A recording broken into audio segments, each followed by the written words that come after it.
ছেলে আমার বড় হবে, মাকে বলতো সে কথা, হবে মানুষের মতো মানুষ লেখা ইতিহাসের পাতায় নিজ হাতে খেতে পারতাম না।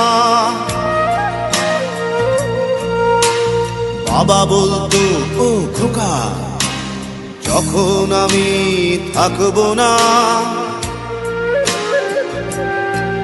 কি করবি রে বোকা, এ তো রক্তের সাথে রক্তের টান, স্বার্থের অনেক ঊর্ধ্বে। হঠাৎ অজানা ঝড়ে তোমায় হারালাম, মাথায় আকাশ ভেঙে পড়লো। বাবা কত